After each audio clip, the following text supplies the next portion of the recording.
大家好，我是猫盾，今天来给大家说说善灵飞出战技能的升级优先顺序。在此之前，先来补充一下之前花灵抽取建议说的还不够详细的部分，这次我们就按队伍来讲解。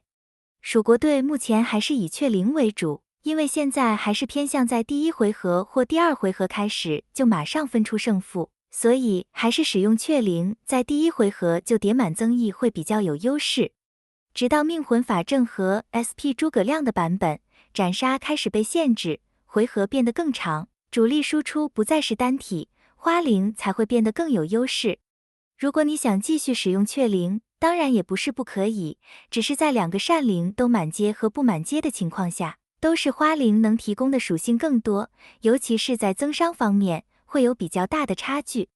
是先抽花灵，再用活动碎片慢慢补雀灵，还是补满雀灵，然后再把卷留给化灵，都是一种选择。就看你是注重现在、中期还是未来了。只看现在就补雀灵，看中期就抽花灵，看未来就留化灵，大致上是这样。如果你两个都无法在这一期抽满，那还是抽未来的主流花灵会比较好。一来是没满阶的花灵比雀灵好，二来是等你抽满雀灵，到时也不是主流了。蜀国的分支只有吕辽官队是只使用雀灵的，因为他就是个玩第一回合的队伍，所以花灵太慢不适合。不过吕辽官队只能用到 SP 诸葛亮上线为止，到时还是要换队的。火烧队也可以用花灵，但化灵对火烧的提升会更大，后面还有个专属的炎灵，所以就看你要投资哪一个。火烧的强势期是在化灵和炎灵那个时代的，所以还是建议资源不够的火烧玩家先用雀灵过渡，等到火烧强势时，再来投资善灵也不迟。说完了前言，那么现在就正式进入本期视频的主题。飞出战技能的升级大方向是先升级能最快生效的，能稳定发挥的，然后再看提供的数值，最后才升不稳定和数值低的。飞出战技能的首选还是雀灵，雀灵的两个增减伤 20% 技能，都是在我方存活5将不少于敌方时才会生效。不少于敌方就代表在战斗开场，双方人数都相同时也会生效，是个可以用来分胜负的技能，所以不能输在起跑点上。而且在当前版本 SP 关羽所写的环境下，只要不被斩杀，效果基本都可以维持一个回合，并且后续在成功让对方减员后，还可以扩大优势，有机会将增益一直维持到整场战斗，所以推荐优先升级。如果是攻击型队伍，比如吕辽官队或蜀国队的，就优先升级伤害提升技能。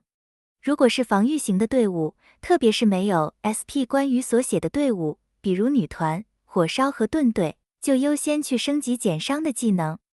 梅林的右技能会使我方生命高于 60% 时，受到的伤害降低 20%。和前面的技能一样，这也属于开局就能生效的技能。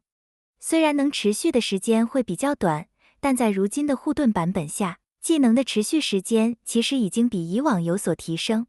一样是防守型的队伍，要优先去提升。总之，防守型队伍，比如女团和盾队，都是先全力升级防御相关的，然后才去提升输出就对了。火烧则需要比较平衡一些。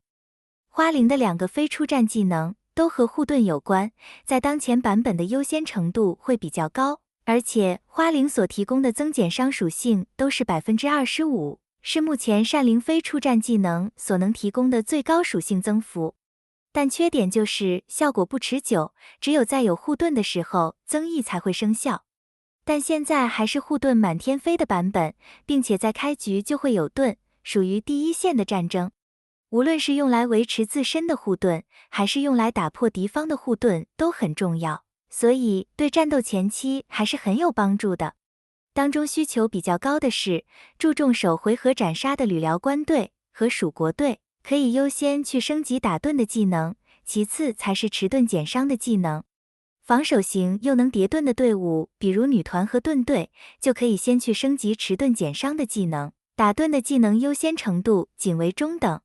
火烧铲盾能力不强，所以花灵两个技能的升级优先次序也是中等而已。接下来是特别针对拥有个别武将才需要优先升级的技能。鹤灵的左技能会在我方武将释放2次怒攻后，提升造成的伤害 20%， 效果可以持续全场，但因为生效的比较晚，所以就排在这个位置。这个对怒攻快的队伍，特别是有 SP 关羽、马超、关银屏和命魂孙尚香的队伍，优先度会比较高，如果没有优先度就是中等。SP 关羽和马超怒攻快，很快就可以吃到这个增伤。关银屏的连续怒攻，在他启动时也可以马上吃到增伤。总之，这是个看人而提升优先度的技能。狼灵的2个非出战技能也是如此，它针对的是对异性武将造成的伤害提升和减免，数值都是 20%。女团可以优先升级异性减伤，然后才是增伤。有用关银屏或命魂孙尚香的队伍，也可以优先升级对异性的增伤。其他没有用女性武将为主输出的队伍，异性增伤的优先级别就没有这么高，可以优先去升级异性减伤。火烧队可以等到 SP 大乔和命魂小乔登场后，才来点异性增伤。梅林的左技能会在攻击生命低于 40% 的武将时，伤害提升 25%， 这也是最高增幅的增伤。虽然技能发动期比较晚，但对于 SP 关羽触发斩杀和关银屏在第2回合启动的伤害都很有帮助。有上述武将在队伍的，在升级完前面的增伤技能后，就可以来升级梅林的了。接下来是数值比较少的技能。